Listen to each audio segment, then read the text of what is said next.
세상에서 모든 사람들은 알게 모르게 이 세상에서 다 약속 가운데 살아가고 있습니다. 한 나라의 국민도 나라의 법을 지키겠다고 하는 것, 이것도 약속이에요. 부모와 자식 간에 있어서도 약속입니다. 부부 간에 있어서도 당연히 약속이죠. 그런데 그 약속을 과연 얼마나 잘 지키면서 살을까요? 그 약속이 깨지게 되면은 괴롭고 고통스럽고 불안하고 두렵고 이런 것이 따라오게 되어 있습니다. 저는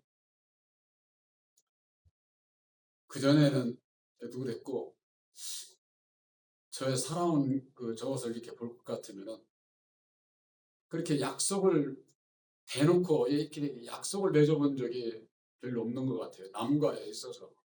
물론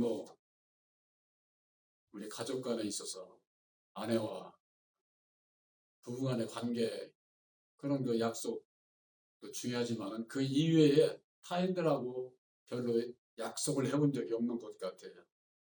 그 왜 그러냐면은 사람 간에 있어서 약속은 정말로 지키기가 어려운 겁니다. 근데 그 약속을 맺게 되면은 지켜야 된다고 하는 것이 큰 부담이죠. 지킬 수만 있으면은, 내가 해결할 수만 있으면은, 내가 가진 게 있으면은 어렵지 않아요. 근데 이제 내가 갖지 못했거나 없거나 이게 좀 하게 되면은 그냥 헛 약속이 돼버리니까 신용이 떨어지고 신뢰가 떨어지게 되면은 남들로부터 인정을 받을 수가 없는 거죠. 차라리 안 하니만 못한 거죠. 그래서 어떤 연예인이 그런 얘기를 하더라고요. 뭔 부탁을 이제 하니까 아예 그냥 자기가 줄 수 있는 돈, 밥 사주고 30만 원 주고 내가 해주는 건 이거밖에 없으니까 그 이상은 아주 약속 안 맺는 거죠. 누가 부탁을 하는데. 지혜로운 것 같아요. 그런 것은. 왜냐하면은 상대방이 어려운 것도 그걸 들어주는 것도 좋은 일이지만은 그것이 결국 나에게 있어서 내가 감당하기가 하면은 차라리 감당할 수만큼만 도와주고 그게 세상의 또 지혜가 아닌가 이런 생각을 해봤습니다. 그러나 우리들 예수 믿는 사람들이 예수님과의 약속, 이건 사람과의 약속하고 다른 거예요. 사람은 율법 아래서는 내가 있을 때는 없을 때는 그때 상황에 따라서 약속을 지키고 못 지키고 이게 다 다르지만은 예수님과의 약속은 영원히 변치 않는 겁니다. 바로 우리들에게 보혈의 공로 십자가의 도가 나를 구원하는 약속의 말씀으로 내가 믿게 되면은 하나님과 나와의 약속을 맺는 거예요. 약속. 우리 하나님은 약속을 변치 않으십니다. 근데 이 약속을 누가 어기느냐? 사람이 어기는 거죠. 사람이. 그러니까는 그 어기는 그 이유가 어디 있느냐? 아마 우리 주님께서도 그런 거 다 이해를 하실 거예요. 율법의 사람은 내가 이 세상에 살고 있는 나는 이 세상에 얼마나 이게 환경의 변화가 많습니까? 생활이라든가 모든 게 이제 살아가는 데 있어서 거기에 따르면 휩쓸리기가 쉽거든요.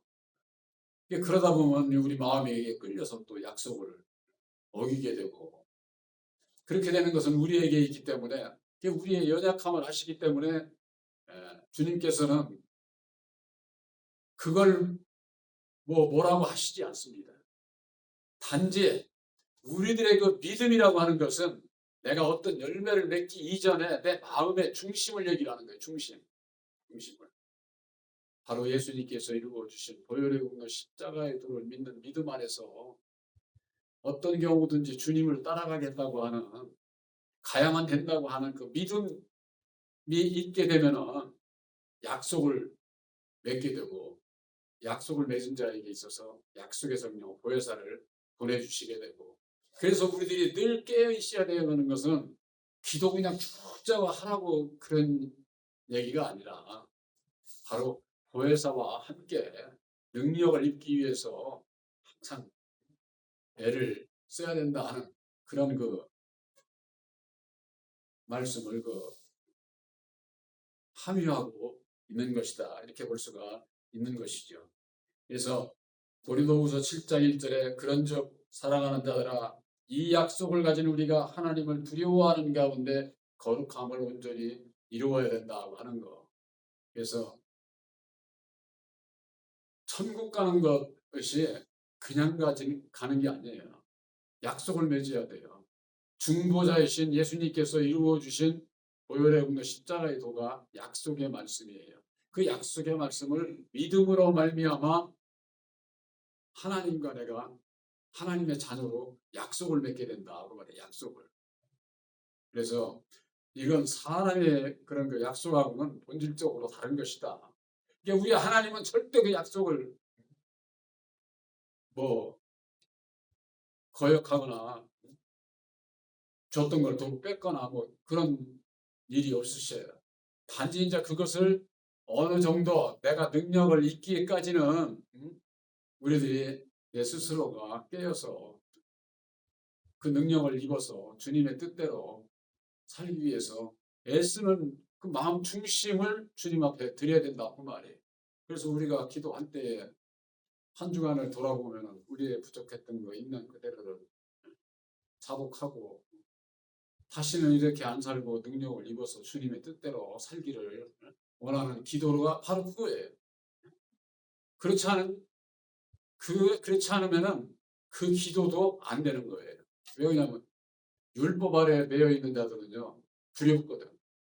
그걸 고백을 하게 되면은 율법 아래 있는 자들은 여호와는 무서운 하나님이기 때문에 두들겨 맞을 수도 있는 거예요. 두들겨 맞는 거 그냥 어떻게 와서 몽둥이로 두드려 패는 그런 게 아니라 이거 형제들을 통해서 넌 죄졌잖아.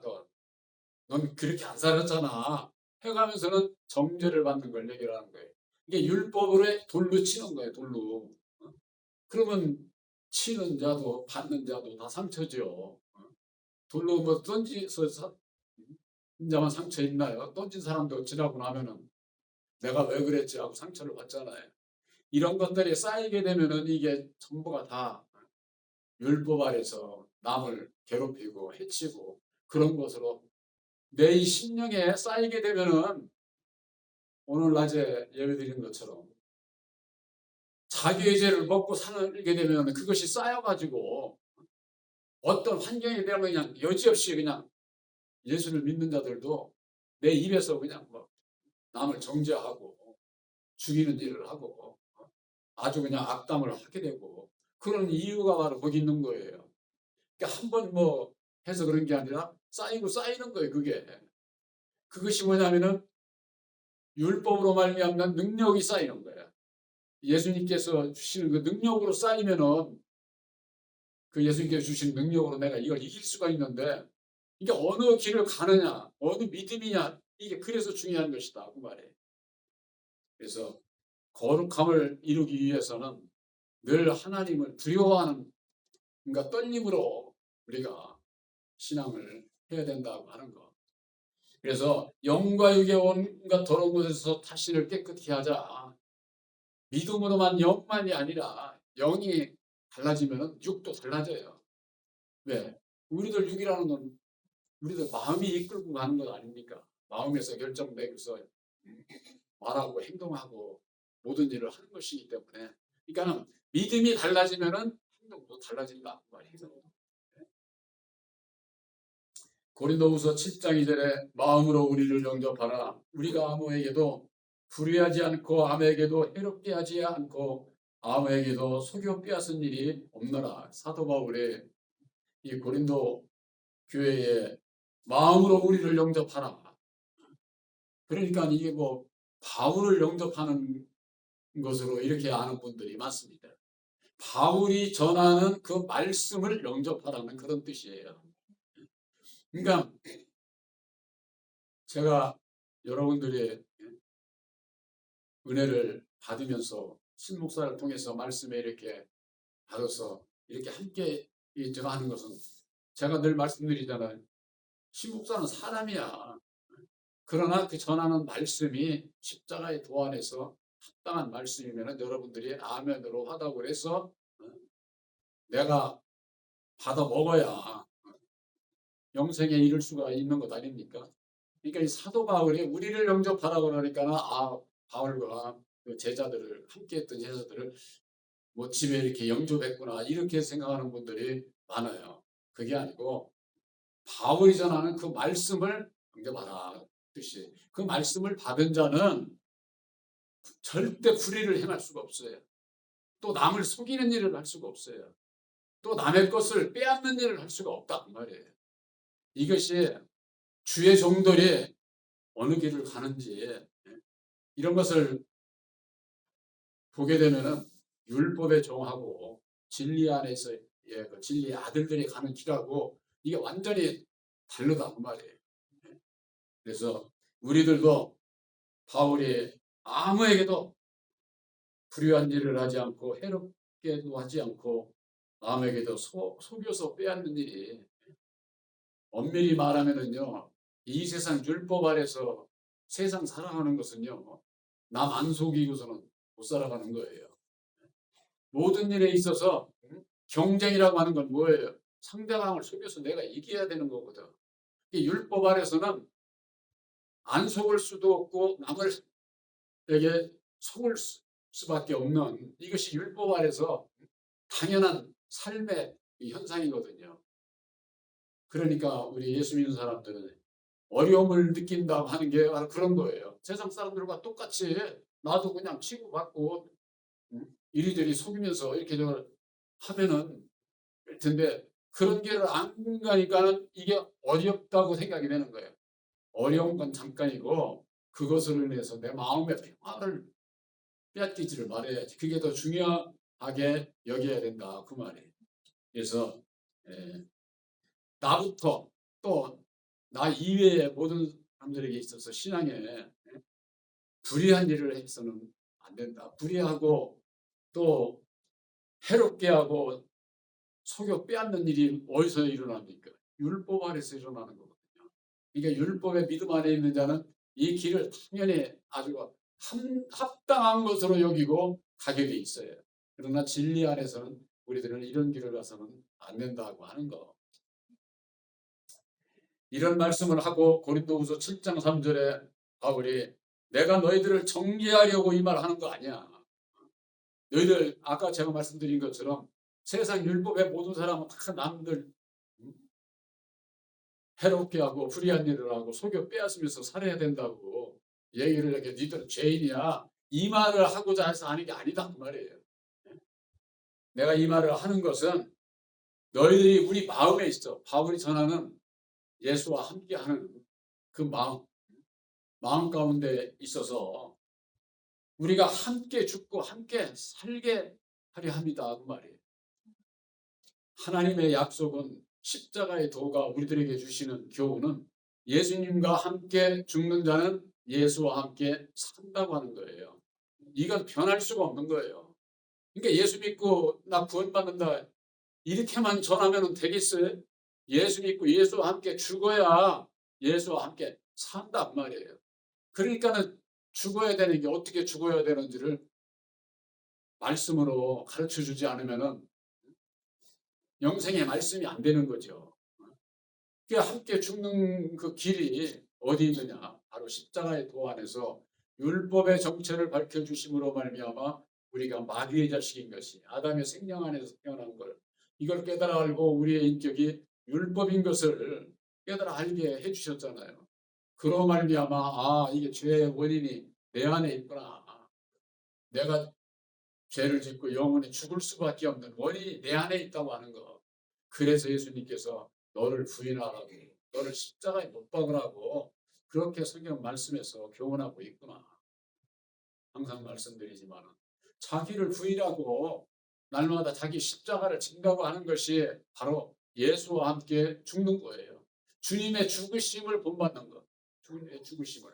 이 주님의 죽으심을 본받는다고 하는 것은 내가 당장 육체 생명이 끝나는 걸 얘기를 하는 게 아니에요. 믿음으로 말미암아 율법의 나를 십자가에 못 박는 것이 주님과 함께 죽는 거예요. 그랬을 때에 다시 하신 보혜사께서 함께 하셔서 우리들도 다시 살게 된다 그 말이에요. 다시 살게. 이게 갈라디아서 4장 6절 7절에 있는 말씀 그대로예요. 아들의 영을 너의 마음 가운데 보내서 아바 아버지라 부르게 하셨느니라. 아들의 영을 영접한 이후에는 너희가 아들이니, 너희가 이제 종이 아니요 아들이니, 아들이면은 하나님의 유업을 이을 자다 이렇게 말씀했잖아요. 그러니까 아들의 영을 영접하기 전에는 종이라니까. 율법 아래 있는, 이 율법 아래 있게 되면은 스스로 다 속게 돼 있어요. 불의한 일을 하게 돼 있고, 남의 속이는 일이, 이거 또 남의 것을 탐하고 빼앗는 일을 하고자 하고, 이 마음에 이제 그런 것들이 아주 형성돼 있게 되면 그 가운데서 못 벗어나는 거죠. 예수 믿는 사람들이, 그런 사람들이 얼마나 많은지 몰라요. 특히 주회종들부터 쉽게 다른 사람들 얘기할 것 없이. 제가 언제 전에도 교회 주회종 목사라고 하는 직함만도 이게 정말 참 과분한 건데, 총회장 되겠다고 교단에서 저거 해가지고 10억 20억 들여서 선거한다는 것 아닙니까? 그런 거 보면은 그들에게 무슨 예수님을 따라가는 종들이라고 볼 수 있어요. 그런데도 그런 사람들이 어떻게 해야지 되면은 능력이 있어가지고 됐다고 아주 그냥 막 교인들이 엄청 아주 인정을 하고 자랑하고 그러지 않습니까? 이게 그런 것이 잘못된 것이 보여요. 그들을 정죄하려고 하는 게 아니에요. 그들에게 그것이 잘못된 길인 것을 우리들 스스로가 분별해야 된다 그 말이에요. 이것은 근본적으로 약속의 말씀인 보혈의 공로 십자가의 도를 받지 못했기 때문에, 율법에서 벗어나지 못하면은 그럴 수밖에 없다고 하는 거. 우리들도 아들의 영 보혜사를 영접하기 이전에는 다 그와 같은 마음에 쏠려서 휩쓸려서 신앙할 수밖에 없었지만, 이제는 우리들이 그 가운데서 벗어나기 위해서 바로 여기 이제 하나님을 두려워하는 가운데 거룩함을 온전히 이루기 위해서 영과 육의 더러운 것에서, 온갖 더러운 것에서 영적으로나 육적으로나 우리들을 깨끗해져야 된다고 하는 거. 왜? 거룩한 성전이니까. 우리들 보혜사를 영접한 이 성전을, 집에서 내가 거하는 집도 빗자루 들고 청소 해야 되잖아요. 하물며 이 거룩한 성전에 내 마음을 내가 청소를 안 해? 우리가 스스로 내 마음 안에서 일어나는 거 다 보잖아요. 내 마음 안에서 더러운 것들이 나오라는 거. 그런 거 청소하라는 거예요. 청소하라. 그래야 약속을 그것이 이루는 것이다. 약속을 끝까지 지키는 자가 구원을 받는다. 이렇게 돼 있어요. 이게 약속을 끝까지 지켜나가는, 이제 끝날까지 약속의 말씀을 지켜서 첫째 부활의 영생 천국에 이르는 여러분들이 되시기를 주님의 이름으로 축원합니다.